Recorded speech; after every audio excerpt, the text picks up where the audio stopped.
Hey, welcome to another episode. So, normally I would say, welcome to another episode of Sabine's Common Sense. But today, we changed the name. So, the new name is the Ambitious Legacy Podcast. And in the last episode, I talked all about why I changed the name and, the new direction that we're sort of going into. I've been doing this for quite a few episodes now and starting to really feel the groove of it and understand my direction. So, thank you guys, as usual, for helping me be on purpose. I'm Sabine, the purpose lawyer. And today we're going to talk about, I should say, we're still going to have Sabine's Common Sense segment. So, the first segment is about Sabine's Common Sense. And today we're going to talk about um, really how, well, one of my team members sent me an article about Tupac Shakur. So, you guys should know who Tupac is. I don't. He needs no introduction. Um, and the article was about how his mom was also really close with Jada Pinkett Smith. So many of you know, if you know Tupac, you've probably heard that him and Jada Pinkett were really good friends. And so when he passed away, Jada was there with his mom, and she was the one who really encouraged her to really find out about his assets, to, you speak to whoever you need to, demand information, find out about his music, his, what royalties he's due, his accounts, what did he own, things of that nature, which was really cool because she really woke her up to that stuff. She had no idea, she being Miss Shakur, she had no idea that this stuff needed to be handled and that, steps needed to be taken. And of course, she's like devastated because her son, who was larger than life, had just been his life had just been lost. And so, your family member doesn't have to be that larger than life to feel that kind of loss and to feel that void and to sort of be like, I don't know what to do, or I can't even like deal with these things right now. But there are some important steps that you need to take. You guys know I'm an attorney and I deal with people who have people who they have lost, estate planning issues, or probate or administration issues. And so most of the time where I find that there are issues is that people come and they're like, so-and-so passed away. I can't get access to their assets. Someone else has already beat me to it. They've, blocked me from going in and receiving the mail or finding out what their assets are, or I can't get a death certificate. So there's some things that I wanted to share with you guys of what you can do when somebody passes away. So there's some steps you should take within the first 48 hours, and then some steps that you could sort of wait to sort of get to. And so for the first 48 hours, first thing you want to do is secure the home. So wherever the person lived, their home or their office, you want to secure that space. You want to make sure that no one who is not supposed to gain access to it gains access to it. That may be, going there, changing the locks, whatever it is. Make sure you're the person who has authority to do this, right? The next of kin. The other thing that you want to do is probably take a video of what the spaces look like. So take a video of the office, take a video of the home, make sure that, everything that is of value is accounted for, right? And so those are some good first steps. The other thing that you probably want to do is forward the mail, right? Because one of the issues is if this person didn't have a plan, if they didn't leave any will or trust so that all that they own, now you got to figure it out. Now you got to play detective and and put the pieces together.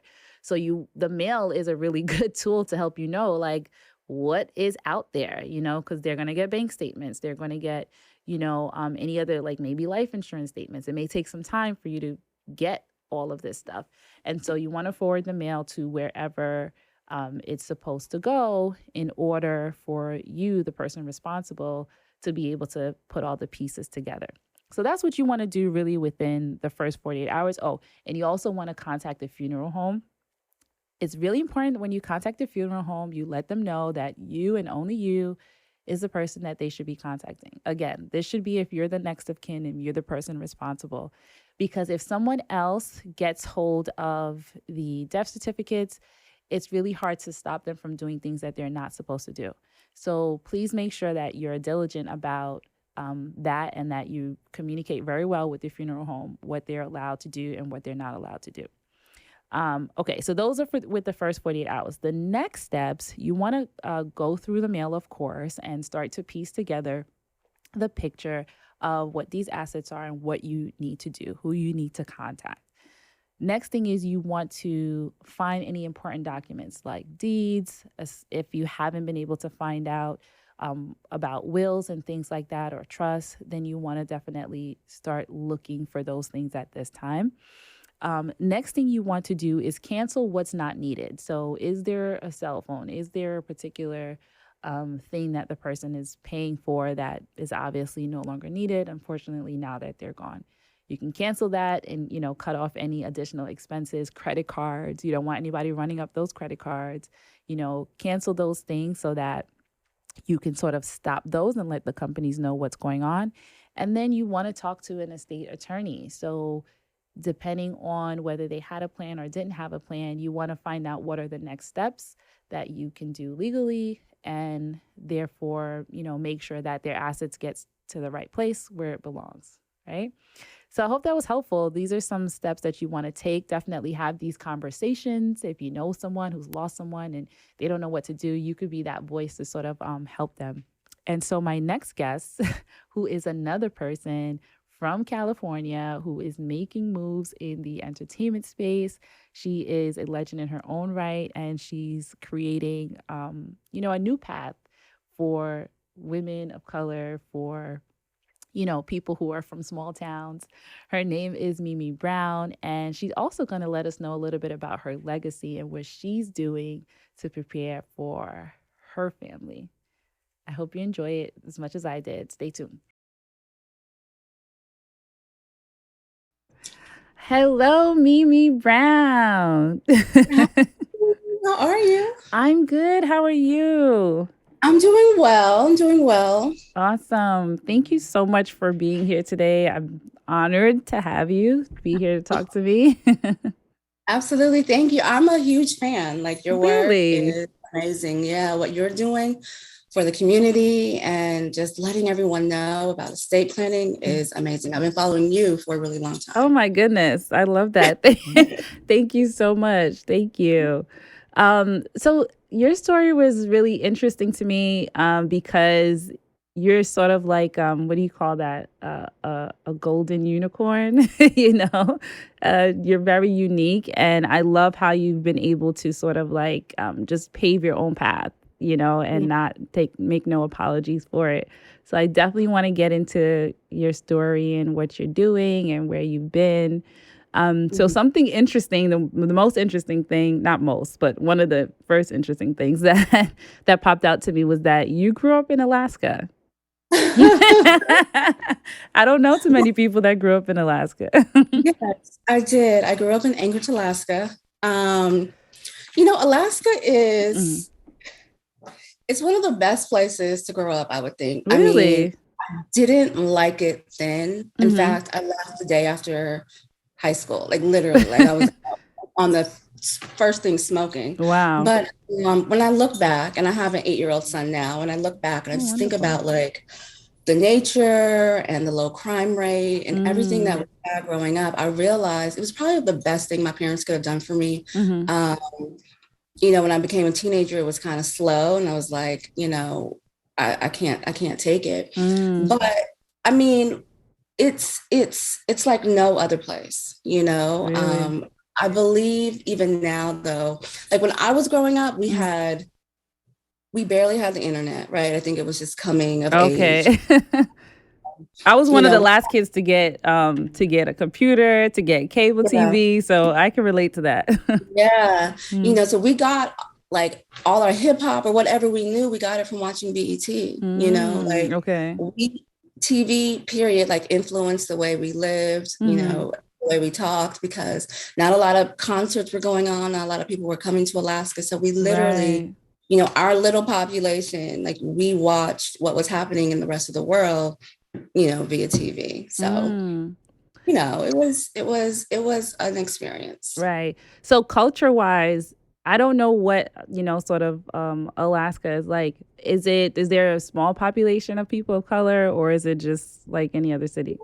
Okay, so I get that. I get asked that a lot. Like Mm. I'll be somewhere and they'll be like, "Are there Black people in Alaska?" First thing people ask me. Mm. Yes, there's a nice sized population because we have Mm. military bases. Mm. We have Okay. an Army base and the Air Force base. Mm. And so for me, my dad was in the Army and he retired there. And so we just stayed there because Okay. it was such a great place to raise a family. My parents still live there. So I think in my high school, Mm. there was maybe, I mean, I want to say like 2%, which is not a Okay. lot, Well, you but can it find was, that here too. Some places it's really that low. Mm-hmm. yeah, Mm-hmm. yeah. I could find my people with that Okay. too.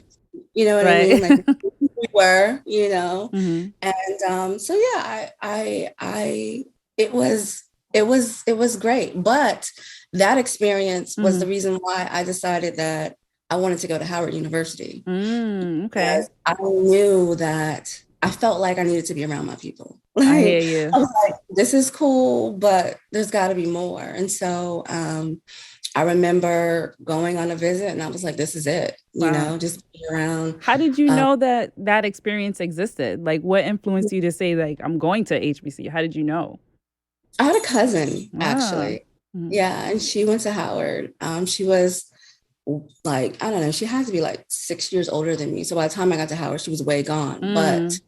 the seed had been planted, Gotcha. right?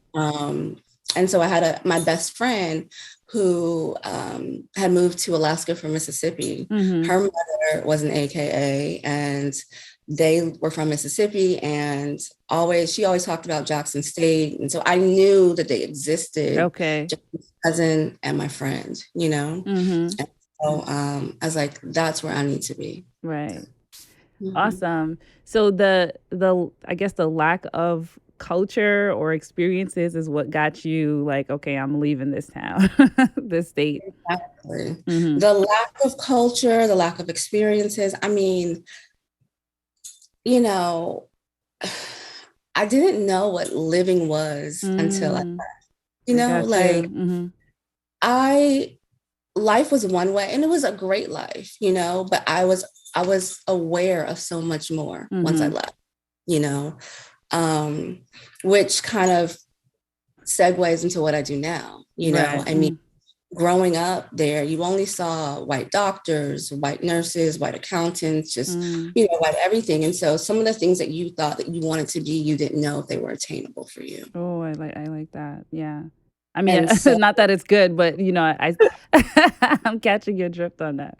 yeah, you Mm-hmm. know, you just didn't know. And so that was, like I said, part of what, you know, spurred me to Howard University. Mm-hmm. There had to be like another way of life, you know. Yes. And so, you know, I knew I wasn't the only one. I would have like an AP honor class and be the only one. Like, there's got to be other smart Black people than me, you Right. know. So, you know, that those experiences sort of shaped me into, you know, what I do now and what I see now and what I try and portray on television for everyone else to see now. Wow, I love that. So you graduated and you're like, I'm gone. You leave, Yes. you go to Howard. What was that experience like when you first got there? Um, you know, it's funny because I rarely share this story because it's almost embarrassing. But Really? when I got to Howard, Mm-hmm. again, I had never seen so many Black people in one area Mm-hmm. because I grew up, you know, in an all white city, place, Mm-hmm. state. Mm-hmm. And I remember being on Georgia Avenue, like my Mm. first day. And I remember being afraid. Really? I was afraid because I had never seen so many Black people in one area. And I Mm-hmm. remember my mother saying, they don't know you're not from here. Like, come on, go. You know what I mean? Mm-hmm. And it was just like an experience, like, you know, to even say that out loud now seems so, you know, weird and embarrassing to be almost afraid of my own people, but I had never experienced that. Yeah, You I know, mean, I think that's normal, new environments, and it's a culture shock nonetheless, because now you're just like, how do I even fit in? Like, what's the proper way to act or whatever it is? exactly. And I had to, you know, it was easy Mhm. after the third week, I would Okay. say, after I got into my dorm and I made some friends. But I'm telling you, those first couple of weeks, I wasn't I wasn't sure, it Mm-hmm. was really different for me. But it was the best decision I ever made, hands Yeah, down. Yeah. definitely. I tell everyone who went to HBCU, like, I wish I went to HBCU. Best decision ever. That's what everybody Okay. says. Mm. If I could go back and like rewind time, Do it it was, again. yes, it was that good. Yeah. That is awesome. So when was the first time that you had the sort of idea like, okay, like I want to be in media. Like this is what I'm going to do. Okay. Uh, it wasn't then at all. Okay. So when I was at Howard, I had no idea what I wanted to do. I think I changed my major like 3 times. That's brave. I love that. Yeah, I was like, what am I doing? Like, Mm, yeah, this isn't it. I think at first I was going to be an engineer, and then they mm. hit me with calculus and all of that, and I was like, no, this is I for me got you. either. That would have been me. Um, right. So I ended up getting a degree from Howard in business. Okay. Like, yeah, because I just was like, I don't know what I'm going to do. Mm-hmm. And so I did that. I Mm-hmm. graduated and I was like, okay, what now? And then I got a call from one of my old professors, Mm. and she was like, I'm in LA and I just signed up for the apprentice, or the apprentice is over, and an assistant, can you come here and help me out? And I said, okay, sure, because I just graduated. It was literally out. I had no idea what I was going to do. And so I moved here, and it was Omarosa. She was literally finishing the apprentice. And so I moved to LA. I became her assistant. I got immersed into the world of entertainment just by like going with her to all the red carpets and the award shows. And I realized, okay, I can do this too. That was such a blessing. Oh my God. Yes. No, that was just, I always say that was God. Like sometimes your Yeah, path absolutely. gets, redirected, because I had no idea. I think I would have stayed in DC. I don't know if I would have even worked in media had I not been exposed to the things that I was exposed to while working for her. And I was at the NAACP Image Awards, and I met a journalist, and we were in the gifting suite, and I saw her walking around, talking to people. And I just went up to her and I was like, what are you doing? Like 22, you have no fear. You just walk up to people like, what are you doing? Like, this is a thing. Right. This is a thing. Like, you're getting paid to like pick up gifts and talk to people. Like, what? Talk to me. And so she told me that she was a music journalist and she worked for Us Weekly.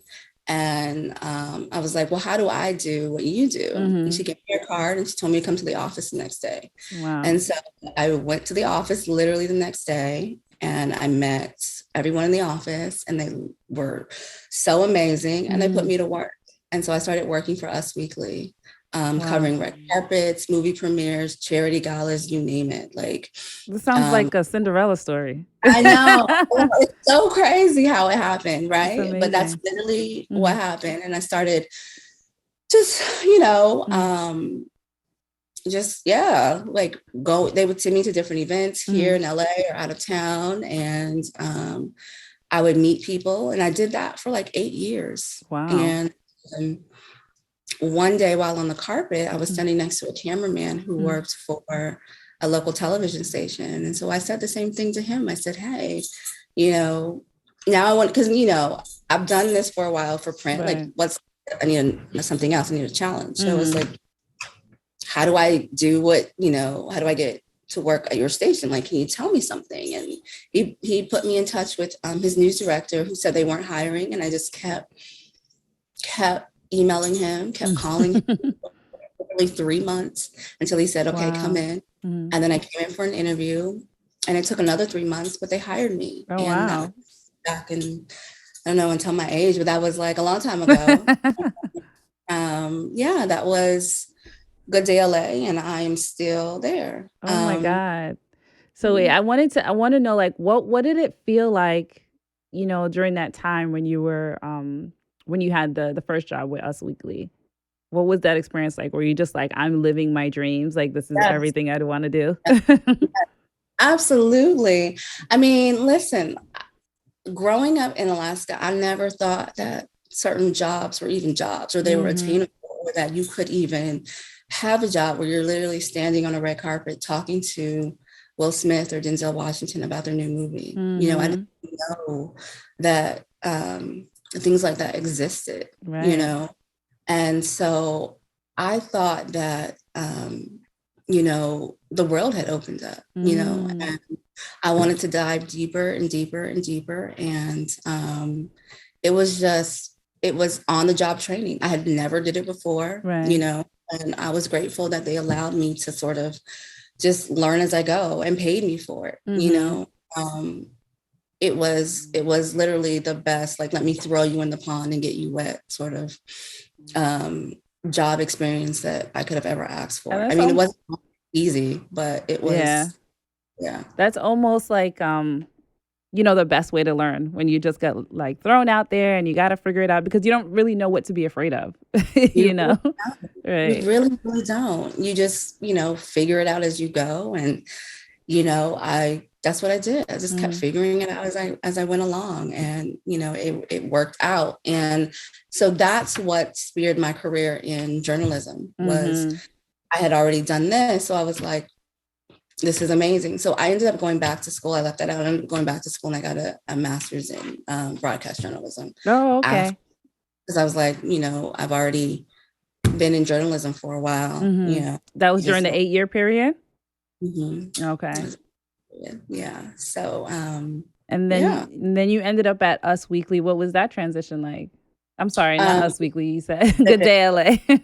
that was, I hate to say this, but that, I mean, again, Mm-hmm. I've been given jobs that are so catered to my personality. Okay. When I first got there, I was in charge of, I was a segment producer, and I Mm-hmm. got to go out and find the hottest new fitness crazes, new restaurants, new um, whatever's happening, the hottest new everything, and highlight it on the Mm-hmm. show. Mm-hmm. I had a whole segment where I would go out and just, you know, if you have a new trampoline fitness thing that you're doing and it's all the new rage, you know, Mm-hmm. your PR person would get in contact with me, and I would come out there and shoot it, and we would showcase it on the show. I did, you know, and I did that for a while, for like 4 years at the station. Wow. And that was fun, you know. Mm-hmm. And then, I mean, I did serious stuff too from time to time. Like, I remember, um, you know, when Michael Jackson died, Mm-hmm. yeah, they would, you know, send me out to cover stuff like that. But for the most part, I have just been a producer and producing, you know, great content, fun things. And Mm-hmm. then fast forward to 2020, Mm-hmm. when the world changed. Yeah. Yeah. And everything about it changed. Mm.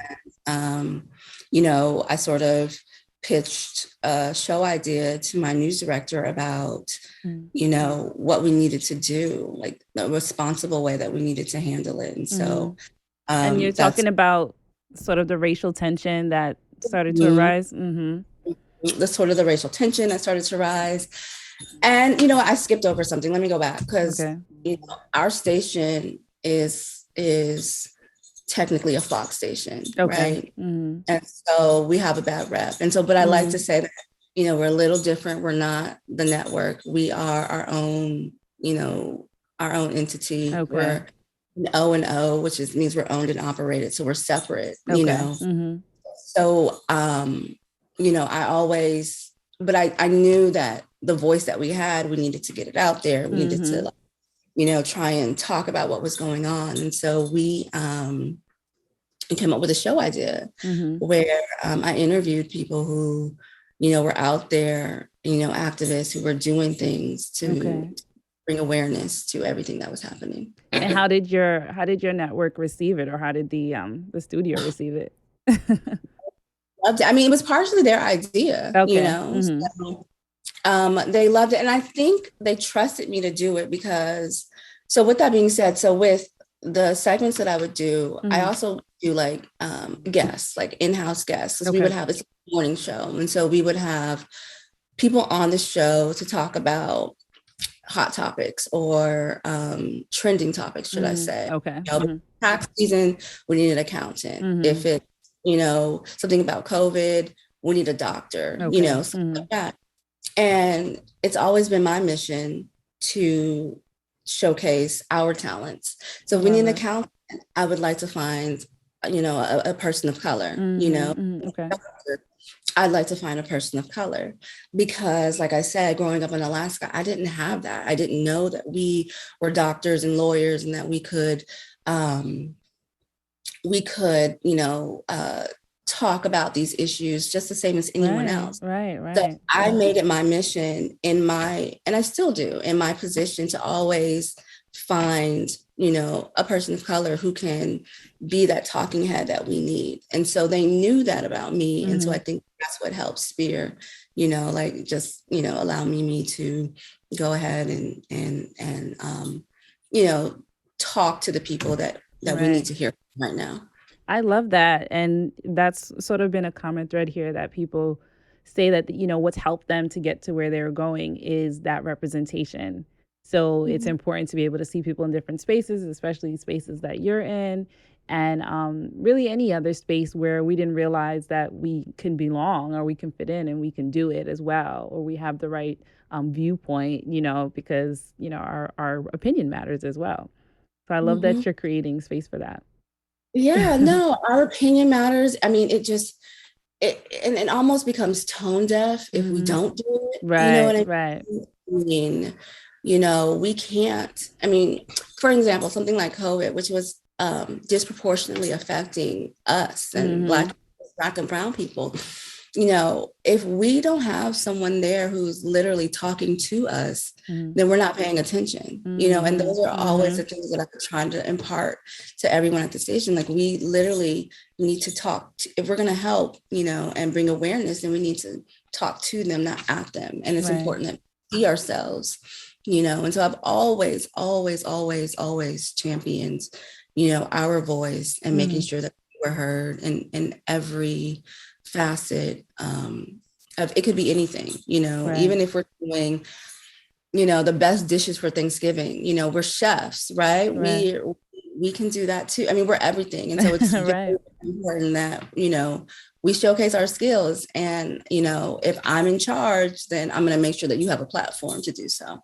Yeah, that is so important, and I love that. And I'm sure it brings a lot of context to your network as well, because then they get to be influenced by what is possible and what opportunities, and it makes for a richer, platform for everyone. Exactly. And I think it opens their eyes to certain things. Like, I've had people on the show that they had never heard of that are now favorites, Wow, and so awesome. them back, but it's about just showcasing and just showing, like, this is what we can do, and we need the opportunity, right? A lot of this is we don't get the same opportunities. And so I think it's important when you have someone who's behind the scenes or someone who's there to champion for us, because if not, we don't get the same opportunities. And that's always been very important to me. I had an experience once. I was at like what do you call it? It's like a bar association. And so we were planning like an event for the bar association. I, had volunteered to help plan, and I was the only person of color. And I noticed how like these conversations go in these rooms. Like, if no one is there of color to say, hey, this person of color can do it. This person, they just don't know you exist and don't, you know what I mean? For the most part, they're not thinking in that way. So it does require someone to be in the room who, has that awareness to say, hey, we need to make this more inclusive, or we need to. We do. I mean, I'm so glad you said that, because that's so true. Like, we have to be in these rooms, right? Our voices need to be heard. Like, our perspective needs to be known. I mean, there have been times where I've like even said, yeah, I don't think that's going to go over well. I wouldn't do that. You know what I mean? Which is important, right? Right. You know what I'm saying? Because a lot of times, like you said, they don't even think like that. And sometimes, what they think is cool is offensive and not cool, and need a voice, Right. and so, I'm grateful that they've been open to allow me to be that voice and to be able to influence, a little bit of, what we're seeing, at least Right. here in LA, Yeah, I love that. And not only that, you also have your own podcast. Yes, yes, yes, yes. What So let sparked me, that? Because you got a lot going on already. yes, well, okay. Thank you for No asking. problem. So here's the thing. When I we do a lot of interviews Okay. on about things about your new show on Netflix or your new play that's coming out, and we often meet people at the top of their game, right? Okay. We talk to them once we know, like, okay, your 15th movie is coming out. Tell us about what's it going to be about. And that's great. That's great. But I feel like there's a time where people want to sort of know, like, how did you get here? Right. What was the rock bottom moment? Like, what kept you going? Like, so that feels attainable to them too. I mean, I live in LA, the city of dreams, and people come out here and go broke trying to achieve their dream, New York too. Right, New York too, exactly. Yes. So for me, it was talk to the people about, like, how you became this person, like, what did you do, or the times you gave up, like, because we see you here, but, there's so much in between that we're missing. Right. And I think people need that. I feel like we're always, giving everyone their accolades, and that's great. But talk to me a little bit about what kept you going, inspire others to keep going, And so that's what the podcast is about. I love It's literally, it. how did you become dope? How did you become dope? Love it. Love it. It's becoming dope, right? Is that the title? I love that. And so did that have anything to do with, like, you having time to think in 2020? Was that something that was birthed through that? It's funny. Okay. So what made me come up with it was a friend of mine who he was a rapper, or is a rapper. And he like changed the way I thought about life, because he let me know that he's heavy into investing, right? And, after one conversation with him about, Black people being in these rooms and not being in these rooms, and throwing around 30, 40 millions of dollars that we don't know about, it made me think, like, I need a platform to get this information out. Help me spearhead, because when you see him now, he's amazing, and he invested in Ring, and he invested in Lyft, and all these things that. Is this Nas? No. Okay. No. It's Chameleonaire. Oh, okay. Awesome. Yeah. That invested in all these things that have taken off, right? Yeah. And so you wonder, like, well, how did you do that? Like, what made you make a pivot? Like, and so for me, it just made me realize, like, this, I feel like we don't know all of this information. And so I wanted to, just sort of talk about how, he became so dope. This is all, all the things that he's done. And so that's sort of what spearheaded my thinking. And not even that, though. There was just other celebrities that came in, our studio, and I would just be talking to them and listening to their stories. And I'm like, yo, this has to come out. This is amazing, I love that. You were like, I'm not going to keep these conversations to myself. We're going to share these conversations. I would get the behind the scenes stuff. And I was like, do you know this? And that could just help other people, you know? 100%. And so that's sort of where it came from. It's like, I'm not one for holding information. If I have it and I think that it'll benefit, the community or anyone, I want to share it.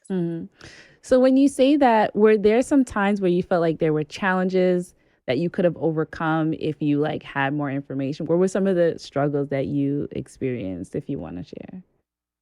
Um, More information like work Just wise like, yeah, or like maybe mentorship or someone speaking to you about or sharing like you could have done it this way or, you know? well, let me say it like this. Mm, So when you're in this space and you're mm, this young girl and you have all these, these great ideas, I mm, wish I had someone who had pulled me aside and said, I wish I had I know now, but mm, people get intimidated mm, by the way that you um sort of want to do everything, your mm, ambition, right. and so I wish I would have known a little bit better how to navigate the room, you Mm, know mm-hmm. and so that way people don't feel like you are pushing them aside to sort of take over, Right. Like to be um, to disarm a little bit. disarm a little Right. bit, right? Mm-hmm. Like everything is politics and it's all about the way you do it and it's about the Yes. way you approach it and the way you say it. But when you're, young and blossoming with all these ideas and you think you can do it better, you're Mm-hmm. just like, what are you talking about? Like, I just made it better. Like, why are you Right. tripping? You know what I mean? Right. So, but there, in every, I guess, even corporate setting, in every setting, there are Mm-hmm. do things, and I learned that the hard way sometimes, Right. and I've had, people who want to remind you, Mm. that you are, you know, a black and Right. you know and so those are the things that I wish I did have, like a mentor or someone to sort of give me Yeah. guidance on how to navigate those waters, because Mm-hmm. it's shocking at first, but you don't get to any age Mm-hmm. without with being black in America, not experiencing some sort of, Yeah, absolutely. I mean, I can probably relate to what you're saying because being an attorney, it's like it's been challenging in some settings where it's like you don't get respected as an attorney or people don't realize they didn't even think to consider that you might be an attorney. You know what I mean? And so it's right. like you see it's almost like you're not valued in that way. And so I understand like just being a young woman or we look young. And yeah, and then being of color, it's like those are the layers of challenges that you have to navigate, but still be like, top of your game as much as possible. Now you hit it on the head, Mm-hmm. looking young, Mm-hmm. right? Being a woman of color, and you almost have to go in a little forceful, Mm-hmm. sort of get your Recognition. point across, Mm-hmm. right? Your Mm-hmm. recognition that you need, but it shouldn't be like that, Right. and that's one thing that I've had to learn and navigate, and Mm. it's interesting, Yeah. right? And I don't know that will ever go away. It's Mm-hmm. just like you learn how to play the game and you learn how to make your presence felt, you Mm-hmm. know, without making others feel uncomfortable, which is hard and sad that we even have to You have to do that. bear that responsibility, right? Mhm. All of that. 100%. So Mimi, you're doing so much and I feel like you have like you're just getting started. Like you have so much to offer. What does legacy mean to you and how do you feel like you're creating a legacy?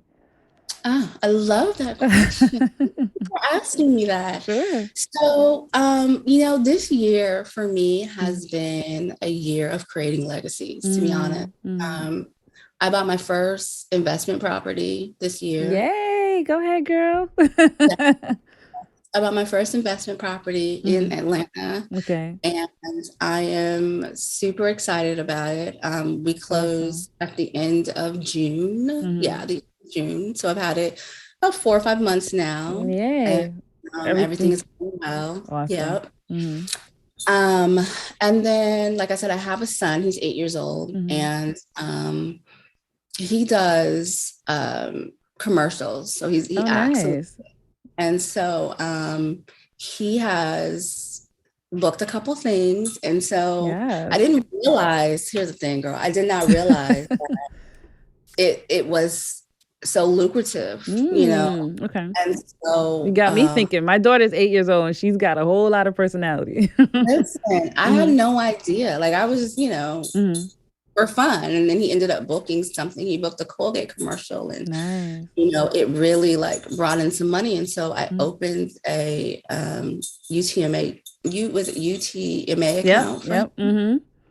And, I put every check he gets, it goes in there. And Wow. then he booked a Target commercial and I put all his checks in there. And so I'm building, Yeah. something for him. So Mhm. when he gets, you know, 25, or hopefully if he can handle it at 21, He's set. Mm-hmm.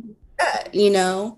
And so for me, this year has been all about making sure that he's okay, making sure that he's good, Mm-hmm. and I'm so intentional about that now. I Like love I that. research everything and I Mm-hmm. know where I'm putting his money, and Mm-hmm. and me buying the property was one thing, just making sure that we have, some wealth, some generational wealth to pass on, something Oof. to leave, Yes. you know, so important. Like Mm-hmm. I think, I don't know if I realized it before, but I definitely got to a point where I realize it now. Like, it's just so important that I am intentional about the way I manage my money, about saving for Yeah. him, Mm-hmm. making sure that he knows, things Right. about entrepreneurship. And, like we're in the process of starting his own vending machine company, where Yes. Wow. Yes, mom. You're doing all the things. and he needs to learn how to restock it and save this much money. This goes back into the business. You know what I Mm-hmm. mean? I'm Yeah. just trying to teach him, because if you're looking at the way the world is moving, you want your kids to be ready. You Mm-hmm. don't want them to Be have to depend on independent. anyone. Yeah, Mm-hmm. you definitely want them to be independent. And so that is what I am striving to do right now for my son and our legacy. Wow, I'm so excited about all of those things. It's so amazing because, sometimes you just strive for your career and then you get there and then you realize, okay, I'm here now, but we're not thinking about, okay, but this was a catapult. So now you have all of this that you could work with and now you can build something bigger than what you have. So you're doing it, you're including your son, you're educating him along the way. That is the stuff. Exactly. Your daughter, you said she's 8. Is she in 3rd grade? She's actually in 4th grade. Oh, Yeah, she's about to be 9 next month. So okay. yeah, yeah. So she's in the 4th grade. And she just has a lot of personality. Like, everybody who knows me, they're like, okay, where's Lauren? Because she's the Well, I can star. give you some pointers. We'll talk. Yo, I'll tell yes, you. girl. Thank you. I Absolutely. appreciate that. So, Yeah. with all the stuff that you're doing and all of the impact that you're making, in the marketplace, in your home with your son, how do you want to be remembered? Ooh, that's a question no one's asked before. Mm. How do I want to be remembered? Yeah, it could be today Um, because you might change your mind tomorrow. yeah, you know, I've fought a Mm, lot of unknown battles that I mm, think that people don't know that mm, I've fought. And mm. going back to what we were talking about, just Okay. being at work and representation, Okay. Mm-hmm. I feel like in my own way, I've trailblazed a Mm. lot of um, paths and doors that wouldn't be open I love that. for us in Mm. certain areas, Mm-hmm. And so, I just hope that I continue to do that and do that on a larger scale. Mm-hmm. And that, people will recognize that, someone has to go first and someone has to push down doors. And I've always worked in white spaces. Mm-hmm. And I've always felt like I've teetered on the side of two worlds, right? Like Mm-hmm. living and growing up in Alaska and then going to Howard, like I know Mm-hmm. the best of those both worlds, Right. I know how to use it where it needs to be used. And, I hope that, people will just see that one day and be Right. like, wow, we wouldn't have had this Black anchor or this Black um, producer or whatever it is, has Right. she not come in and shown that what we can do, I love that. and what we're capable of? Because sometimes, I'm gonna tell you, in these newsrooms, old people who have been there for 30 years, Right. and the most that they see, and I've worked in numerous newsrooms. I'm not even talking about the specific one that I work in now. I've worked in like 4, and it's the same scene behind each and every one of them, right? It's older people who have never dealt with people of color unless they're writing a story about them being arraigned at 2:00 on a Tuesday. You know what I'm saying? Right. So I hope that I've been able to come in and show that that's just not what, we're not all one way, we're not monolithic. We can do so many other things, and that'll make them, want to hire or put others on TV. I love that so much. It's almost like that is the legacy that's been, and so you're creating a new legacy even within that space. And I love that. I love No, that. exactly. And it's so important, it's a hard road. I'm not even gonna lie. Like, it's hard sometimes. It's hard to get people to see your why for certain things. You've got to over explain yourself a couple times. That's the most difficult part. I worked in corporate a bit, and it's like you feel like you got to explain every part of your being. Part of it, right? Like, can you just trust me? Like, right. you know what I mean? Why do we have to do this over and over and over again? But you have to keep pushing those doors, as hard as it is and as tiring as it is. You just have to keep pushing them. So, here I am. Thank you so much, Mimi. Thank you for all that you're doing, all the change that you're making, the legacy you're creating. Thank you for being here. And how can you're welcome. How can people find you if they want to, follow what you're doing, if they want to be a part of what you got going on? Yeah, sure. I am on. I'm at Mimi Brown TV on all platforms. Okay. So you can find me Instagram, Twitter, Facebook, everything. Mimi Brown TV. And then your podcast as well. Yes. So there's a link on my Instagram to my podcast, but it's Becoming Dope Podcast. Becoming Dope. Yes. Check out Becoming Dope Podcast. Check out Mimi. She's amazing. Follow her. Thank you so much, Mimi. Awesome. Thank you, Sabine. This was great. Sure. You're welcome.